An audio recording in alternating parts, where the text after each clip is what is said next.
Apprehension is the chapter in Half-Life 1 that comes immediately after On a Rail. At the very beginning we start on a train, just like On a Rail, so at first glance this might just feel like a continuation of that chapter.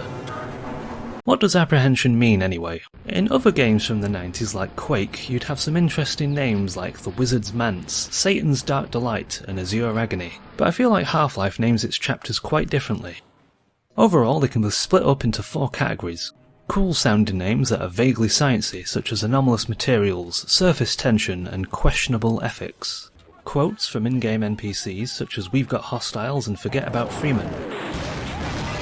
Chapters that describe the location such as Zen, Blast Pit, and Lambda Core. And then there's Apprehension. A player who's been playing this game for the first time will have started to notice by this point that the names of the chapters generally mean something. Unforeseen Consequences is "Oopsie whoopsie ooh woo we made a fucky wookie." Power Up is very simple, we're turning the power on. And On a Rail is where we get to drive a train on a rail. But Apprehension, what does that mean? We're going to be apprehensive?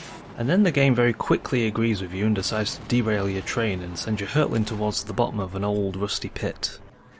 First time players might also be wondering what we're even doing anymore. I mean, we launched the rocket, does that not mean we've sealed the alien portal and cleaned up this mess? For the first couple of levels of Apprehension this does seem to be the case. There's a lack of alien teleportations. It feels more like we're cleaning up the leftovers. It does get revealed later on in the game that a being of immense power is holding the portal open, but for a first time player they simply won't know about that. Instead we're clueless and just bumbling around an old dilapidated part of the Black Mesa facility.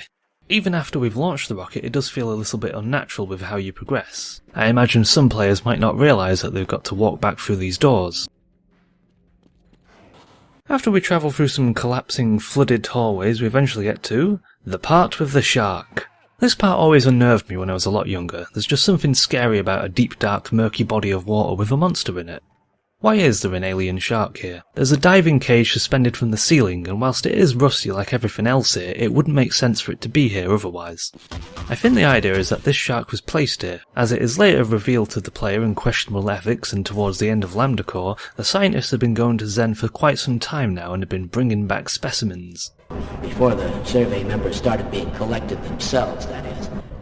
But obviously someone playing this game for the first time wouldn't know about that at this point. The scientist up in this room suspects that the shark is of alien origin. They said it was hauled from the Challenger Deep, but I'm positive that beast never swam in terrestrial waters until a week ago. This next room is an insanely deep and flooded pit, and there's a couple of sharks in here as well. And if we swim all the way down to the bottom, there's these glowing red things. Are these aquarium heaters to keep the sharks at a comfortable temperature?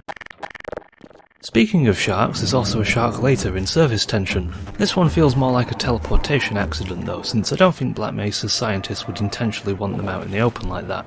Similarly, in Forget About Freeman, there's a shark in the sewer system, which also feels like a Resonance Cascade related accident. Weirdly, there's only one shark in Zen, in one of the chambers you get teleported into during the Nilant fight. Did the Resonance Cascade teleport all of his buddies to Earth for Gordon to slaughter? The alien teleportations in this part of the game do feel a lot more aggressive and ambushy. It makes the player feel a bit apprehensive since there could be a bull squid teleporting in right behind them. Or half a dozen Vortigaunts teleporting in to electrocute you. Next we have this room with pumps in it, which I think most people skip because you can just climb up. Why risk life and limb with deadly platforming when you can just think about the problem more intelligently? Eventually we make it to this guard who has a message for us, but he gets shot before he can tell us anything, which is a great way of introducing the assassins.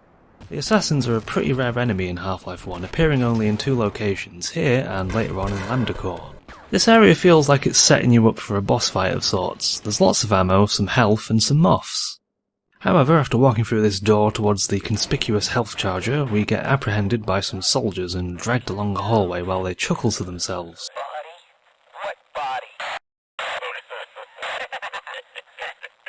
The experience in Apprehension is quite linear.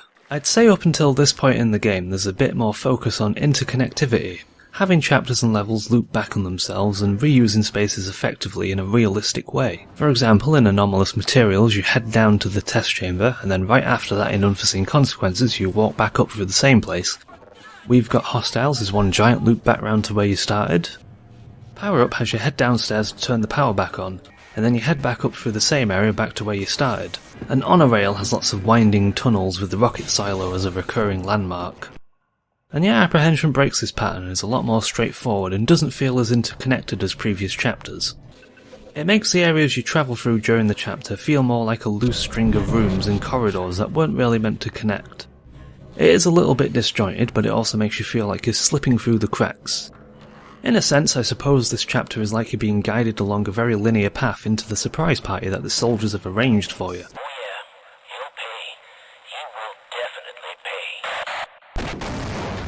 Overall though, I'd say that Apprehension is a solid little chapter.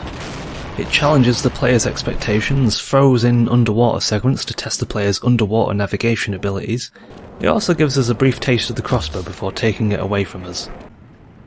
In the Black Mesa version of Apprehension, it's basically the same.